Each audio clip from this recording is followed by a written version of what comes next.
you've mentioned, you've used the language of mission field in the film. Could you just kind of open up the mechanics of that for us? How do you see a film being a missionary or having a mission to it in the context of faith? Yeah, well, I will say I don't want to replace missionaries in their specific role, but I think we're a missional project in that we want to reach people that don't know Jesus.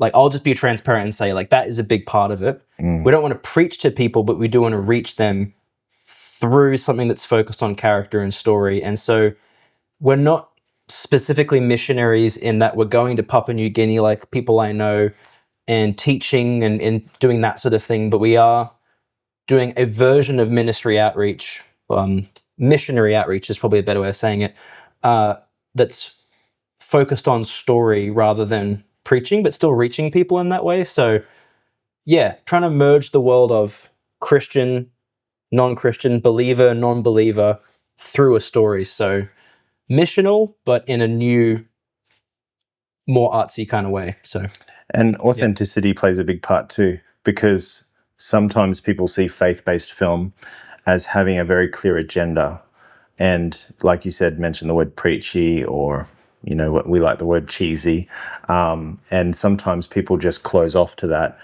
But your film is very much diving into the human condition in a way that's going to relate to a vast array of people. And it's not just leaving people sitting in the problem, which typically, without some fictional tail end resolution that Netflix will give to a film, you're actually providing a very real testimonial solution to that dark place. And from what I understand, you've actually written a lot of your own life into the characters, which then just gives another deeper level of authenticity to the story. Could you just explore that a bit? Yeah, I think the part of the idea behind the movie was trying to take things I know and can truthfully tell and put it to screen. I didn't realize at the time what that was going to be, but I slowly discovered, oh, okay, I think I'm going to put what some people call their faith testimony into a story. And I will say, our movie Faith and Doubt is a fictional movie, so it's not Josh's autobiography, but it has an element of, I'm telling a bit of my own story, I'm taking reflections from my own life, things I've observed in the church, either personally or more broadly, and trying to tell something that has a piece of myself and just feels truthful and not like authentic, like you were saying. So yeah, it's less of, let's just preach at people.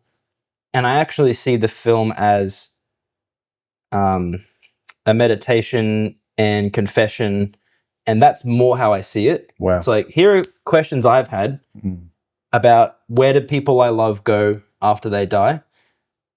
Or other questions I've had, am I too far gone? Have I messed up too much that God can't save me? And so you'll have to see the movie to see how that resolves. But I will say in my life, spoilers, my life has resolved positively. I haven't left my faith, even though I've had points where I've struggled and continue to struggle and questioned and continue to question, but God has still kept me anchored. And I think this whole Christian story thing is so compelling that I can't think of a better alternative I'd want to pick. So that's kind of a long way of saying, yeah, this movie means a lot to me, not just because I like making movies, which I do, but because there's a piece of me in it. And I think there's a piece of a lot of us in it.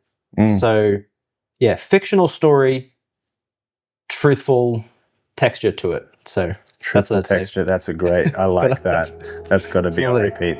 That's good.